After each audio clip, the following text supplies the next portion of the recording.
Hey everyone, this is Samir Demla and you all are watching your own study platform Rocket Science। तो आज की इस video में हम डिस्कस करने वाले हैं बायोटेक्नोलॉजी प्रिंसिपल एंड प्रोसेसेस के बेहद इंपॉर्टेंट क्वेश्चंस जो कि होंगे कम्प्लीटली एनसीईआरटी बेस्ड। जैसा आपने सही सुना, एनसीईआरटी बेस्ड यूनिक क्वेश्चंस की प्रैक्टिस करेंगे। ठीक है, यूनिक क्वेश्चंस की प्रैक्टिस करेंगे आज। ठीक है, एंड आपको मजा आ जाएगा इन क्वेश्चंस को प्रैक्टिस करके। ठीक है, कम्प्लीटली एनसीईआरटी बेस्ड नीट के सिलेबस पर जो है स्टक होकर हमने क्वेश्चंस को फ्रेम करा है। एंड मैं कहूँ तो अभी देखो डेट आ गई है, 5th में हमारे पास डेट आ चुकी है। ठीक है, तो हमें अपनी बेल्ट्स को अच्छे से कस के तैयारी करनी है। पता नहीं क्यों आगे बार-बार जा रहा है वीडियो में क्या। ठीक है, अच्छे से हमने वी हैव टू प्रिपेयर। ठीक है, कोई भी कोई भी स्टोन अनटर्न्ड नहीं छोड़ना। ठीक है, तो बायोटेक्नोलॉजी एक ऐसा यूनिट है जिसके अंदर सिर्फ 2 चैप्टर्स हैं। ठीक है, सिर्फ और सिर्फ कितने चैप्टर्स हैं? 2 चैप्टर्स, बहुत ही आसान, बहुत ही छोटे चैप्टर्स। एंड येट इसमें से आते हैं, इससे आते हैं अप्रॉक्स 3 से 6 क्वेश्चंस तक इसमें आ जाते हैं। ठीक है, 3 से 6 का एवरेज लगा लो इसमें आ जाते हैं। एंड ये बहुत इंपॉर्टेंट है। तो शुरू करते हैं। अब जो स्लाइड चाहती थी उस स्लाइड पर पहुंच जाते हैं। फर्स्ट क्वेश्चन चाहता था ये इस पर आना। ठीक है, तो इस पर हम आ चुके हैं। यस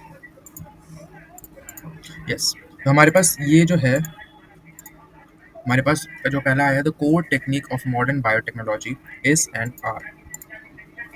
तो जो कोर टेक्निक है मॉडर्न बायोटेक्नोलॉजी की वो क्या होती है? ठीक है, ये पहला क्वेश्चन है हमारे पास।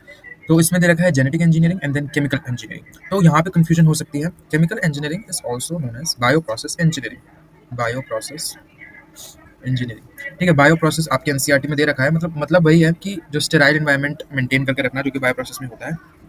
एंड जेनेटिक का मतलब होता है आपका जो आप जेनेटिकली मॉडिफाइड ऑर्गेनिजम्स को क्रिएट करते हो, आपका जेनेटिक इंजीनियरिंग होता है। तो इसका आंसर जो होगा वो सी हो जाएगा इधर। ठीक है, नेक्स्ट क्वेश्चन की तरफ मूव करते हैं। नेक्स्ट क्वेश्चन हमारे पास कह रहा है which of the following processes techniques can be included under biotechnology. तो कौन सा प्रोसेस है जो कि इंक्लूड किया जा सकता है अंडर बायोटेक्नोलॉजी? ठीक है, तो देखो यहाँ पे क्या है। पहला है जीन क्लोनिंग, देन है synthesis of a gene, then correcting of a defective gene, then developing of a DNA vaccine.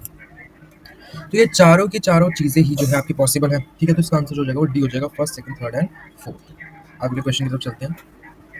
Next question कह रहा है plasmid used to construct the first recombinant DNA। ठीक है, प्लाज्मिड हमें पता है पहले यूज हुआ था फर्स्ट रिकॉम्बिनेंट डीएनए क्रिएट करने के लिए। was isolated from which bacterium species। तो यहाँ पे ये बात कर रहा है हमारे first ever recombinant DNA which was done by Stanley Cohen. आपको साइंटिस्ट का नाम भी पता होना चाहिए, Stanley Cohen and Herbert Boyer. ठीक है, हर्बर्ट, स्पेलिंग एक बार देख लेना, हर्बर्ट बोयर। ठीक है, ये नाम आपको पता होना चाहिए, इंपॉर्टेंट नाम है दोनों ही। एंड इसी तरीके से क्या होता है आपका चैप्टर भी रिवाइज होगा। तो इसमें आंसर हो जाएगा सैल्मोनेला टाइफिम्यूरियम। ठीक है, आगे बढ़ते हैं। Genetic engineering is possible because. अब जेनेटिक इंजीनियरिंग पॉसिबल क्यों हो पाई है? It is a direct line of NCERT. Direct line of NCERT है ये। ठीक है, ये एनसीईआरटी में क्या कहती है कि just because of DNA at specific sites by restriction endonucleases. Restriction endonucleases की डिस्कवरी के बाद ही जो वास्ट जेनेटिक इंजीनियरिंग है वो पॉसिबल हो पाई है। ये इसका करेक्ट आंसर है। अगले क्वेश्चन की तरफ चलते हैं। The term molecular scissors refer to. अब मॉलिक्यूलर सिजर्स को हम रेस्ट्रिक्शन एंजाइम्स बोलते हैं। ठीक है, ये पढ़ा है हमने। नेक्स्ट है the chemical knife refers to. देखो ये सिमिलर प्रीवियस क्वेश्चन जैसे ही हो गया, बट इधर आप एंडोन्यूक्लियस मार्क करेंगे। ठीक है, आगे बढ़ते हैं।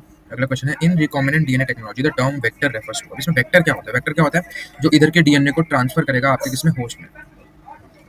ठीक है, जो आपके डीएनए को, डीएनए जो आइसोलेटेड है, आइसोलेटेड डीएनए उसको किसमें ट्रांसफर करता है? होस्ट में। एक चीज के अंदर डालते हैं, तो ये आपका क्या होता है? वेक्टर होता है। ठीक है, ये आपका क्या होता है?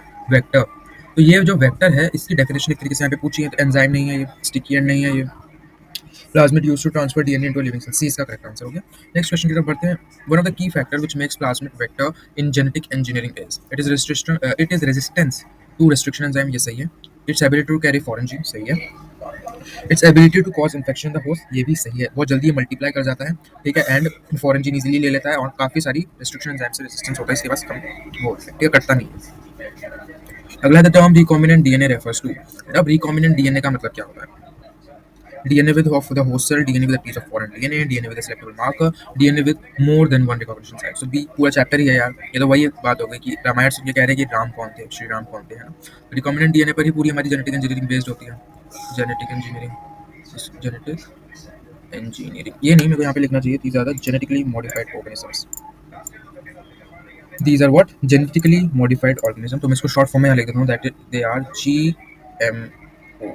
GMO के अंदर ये डाले जाते हैं। ठीक है, So last question of today's session. The term chimeric DNA refers to. Chimeric DNA क्या होता है? तो DNA with overhanging stretches, DNA with palindromic sequences और recombinant DNA and a molecular scissors. तो C इसका correct answer हो जाएगा. ठीक है? With this note, thank you to all of you. Yes, beautiful session को attend करने के लिए. We are planning 2 more sessions जिसमें हम बायोटेक के ही क्वेश्चंस करेंगे. 10 क्वेश्चंस हर एक उसमें होंगे सेशन के अंदर. ठीक है? सारे एक से बढ़कर एक क्वेश्चन होंगे, न्यू क्वेश्चंस होंगे. ठीक है?